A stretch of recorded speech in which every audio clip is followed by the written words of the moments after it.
லைலான் த்ரெட்டாக இருந்தாலும் சரி, வேறு எந்த த்ரெட்டாக இருந்தாலும் சரி, நீங்கள் ஒர்க்கை ஸ்டார்ட் பண்ணுறதுக்கு முன்னால் அந்த த்ரெட்டோட எட்ஜில் நல்லா முடிச்சு போட்டுட்டு அதுக்கப்புறம் ஃப்ரேமில் அடியில் கொண்டு போய் தான் ஒர்க்கை ஸ்டார்ட் பண்ணுவோம். அது போல் இல்லாமல் இந்த மெத்தடை ஃபாலோ பண்ணுங்கள். இந்த மாதிரி நீங்கள் விரலில் த்ரெட்டை ஹோல்ட் பண்ணிக்கிங்க. ஹோல்ட் பண்ணிவிட்டு அடியில் கொண்டு போயிடுங்க. இப்போது நீடில் அந்த த்ரெட்டோட எட்ஜை முதல்ல வெளியில் எடுத்துக்கோங்க.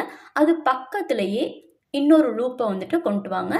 அந்த லூப்புக்குள்ளார இந்த த்ரெட்டோட எட்ஜ் இருக்கு இல்லையா, அதை மாட்டி இழுங்க.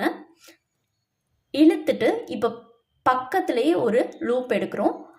லூப் எடுத்துட்டு திரும்ப மறுபடியும் ஒரு லூப் எடுத்து இந்த த்ரெட்டையும் கிளாத்தையும் சேர்த்து நம்ம என்ன பண்ணுறோம் அப்படின்னு சொன்னால் லாக் பண்ணுறோம். நார்மலாக என் நாட் போடுற மெத்தடு தான். இப்போ நீங்கள் இழுத்து பாருங்கள், இந்த கிளாத்தும் த்ரெட்டும் அட்டாச் ஆகிடுச்சு. ஸோ ரொம்பவே ஸ்ட்ராங்காக இருக்கும். இப்போ எக்ஸ்ட்ரா இருக்கிற இந்த த்ரெட்டோட எட்ஜை நீங்கள் கட் பண்ணிடலாம். கட் பண்ணிவிட்டு நார்மலாக எப்போதும் போல் நீங்கள் ஒர்க்கை வந்துட்டு ஸ்டார்ட் பண்ணலாம். இந்த மெத்தடை நீங்கள் ஜரி த்ரெட்டுக்கும் யூஸ் பண்ணிக்கலாம். நார்மலாக ஸ்விங் த்ரெட்டு